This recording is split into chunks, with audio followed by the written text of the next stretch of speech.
To most people, convenience and comfort are positive words. They describe something that is a desired state. They like things to be comfortable and convenient.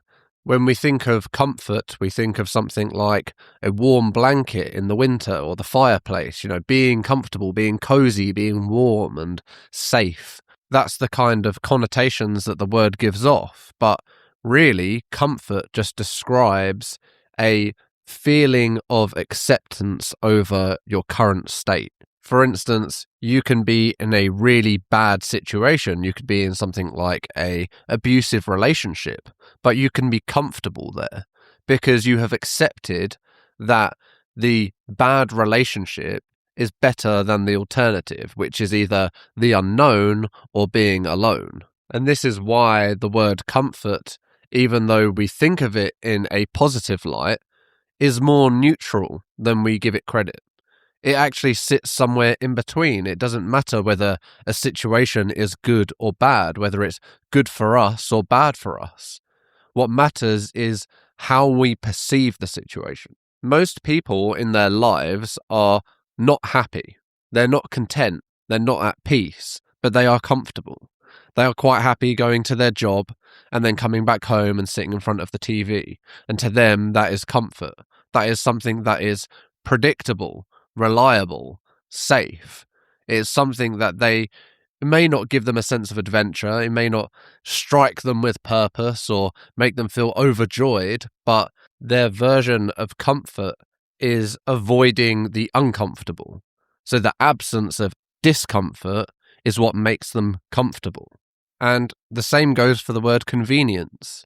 This is something that we think of that it's a great thing, that something's really convenient. It's handed to us, or it's easy. It requires minimal effort. We have technology that has replaced previous labor, things like washing machines for cleaning clothes or dishwashers that replace doing washing up.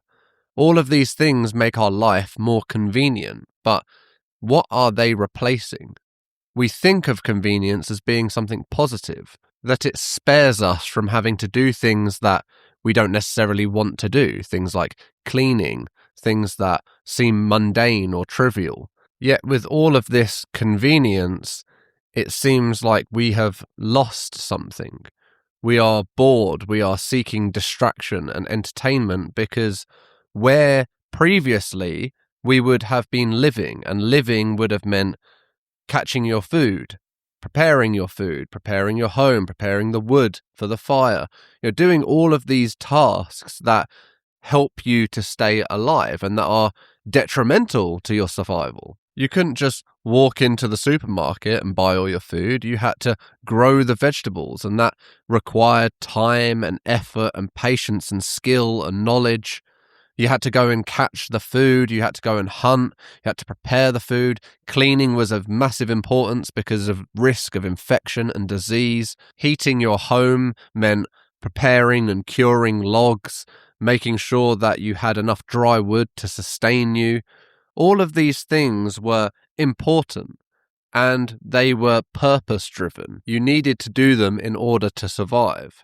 And yet we have replaced that with things that are far more convenient.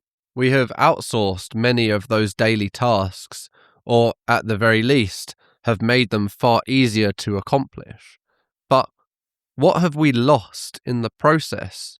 What have we robbed from ourselves to trade for this convenience and comfort? We have lost so much control over our own lives.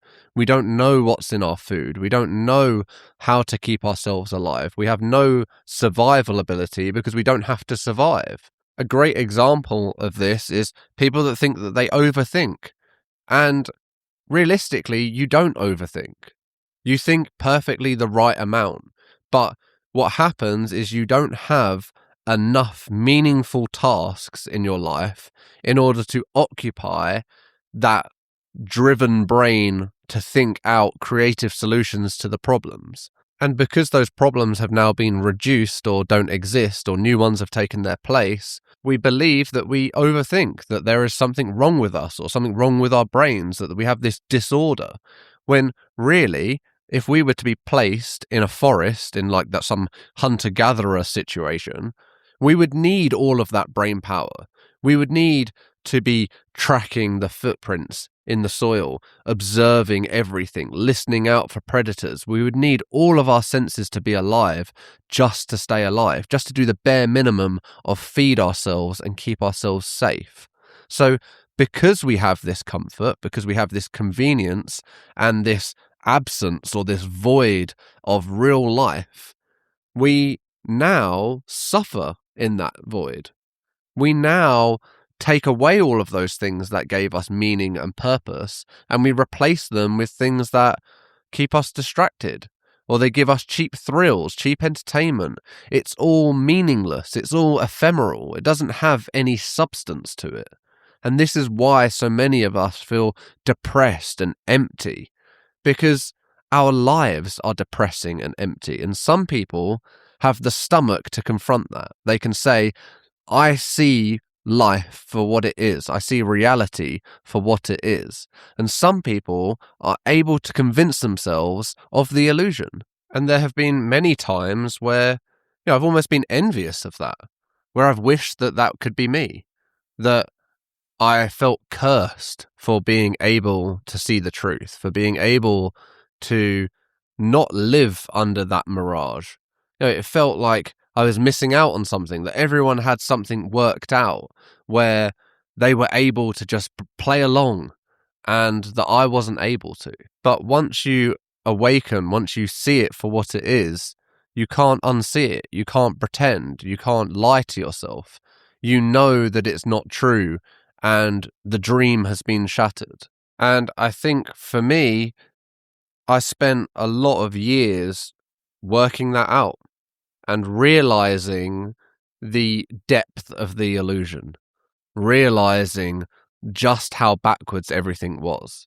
And it feels like technology is only pushing that boundary further and further out, that reality is becoming more and more distorted every year that goes on, especially with things like AI and all this kind of stuff, that we don't know what is real anymore. We don't know what is truth because it's lost. And I truly believe that this is intended.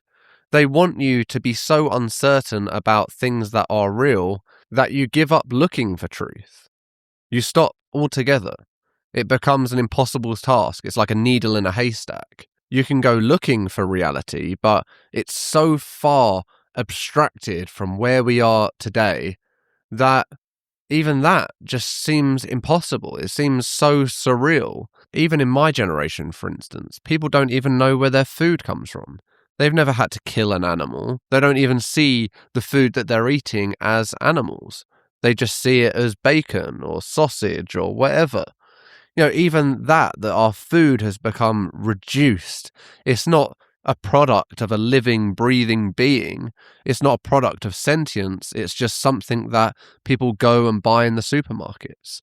It's an abstraction away from the living reality that it was once a living being. It was then killed. It was then processed. It was then pumped full of a load of crap and then packaged up in a load of plastic and put on the shelf for you to consume. And that simple abstraction is happening on such a wider scale across all of society, where we don't know and have lost all sense of what a real life looks like. Everything is so prosthetic and cosmetic. It's all for appearances. It's all illusion. It's all theatre. And any trace of real, any trace of truly living is almost lost, especially in the West. I mean, if you travel, you can see it. For instance, I went to Thailand last year, and in rural Thailand, I was sitting on a riverside in a forest, and I was just watching a boy catch fish that he was going to take back to his parents for dinner.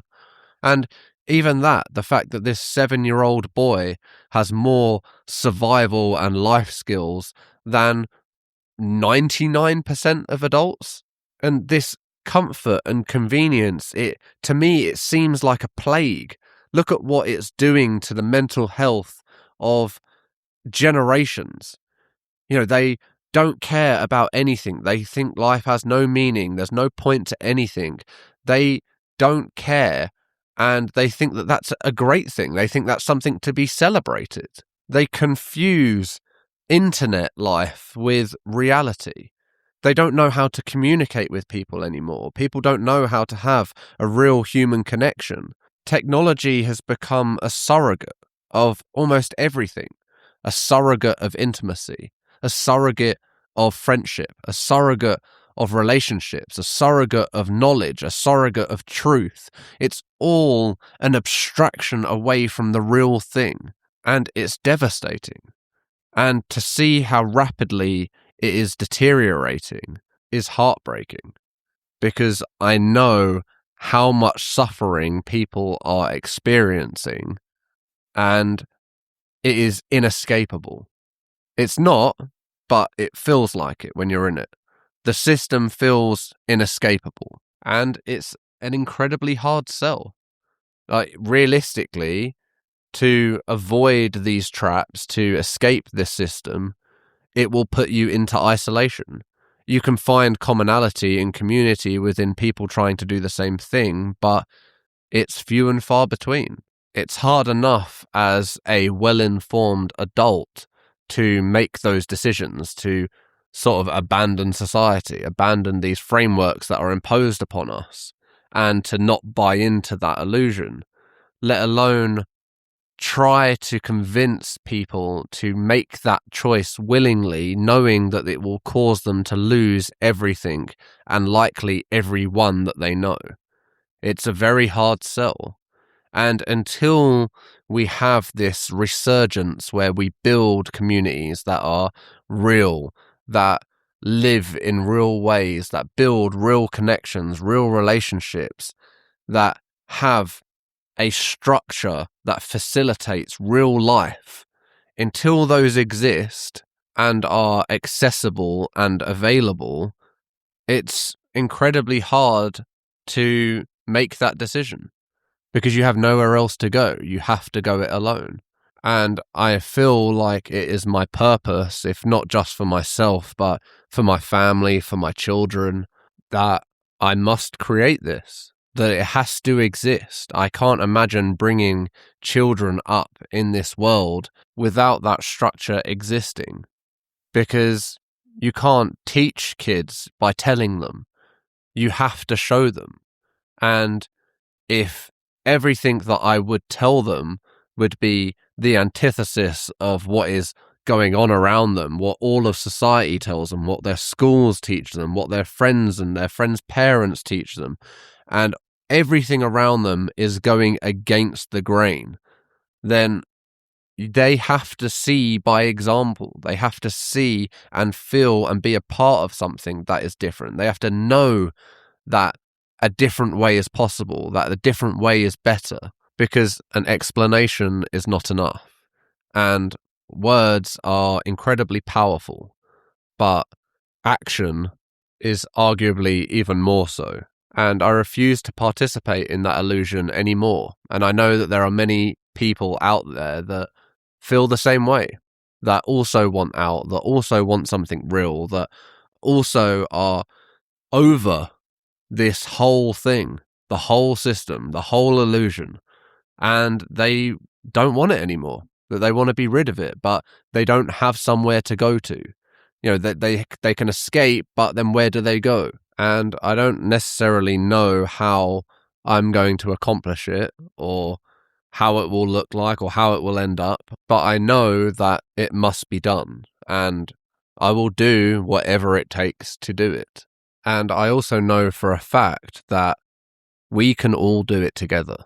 That this isn't something that is on me. It's not something individual. It cannot be individual. The whole point is that it must be collective. It must be a community, a society. It's about creating something together and creating something real. Thank you for listening.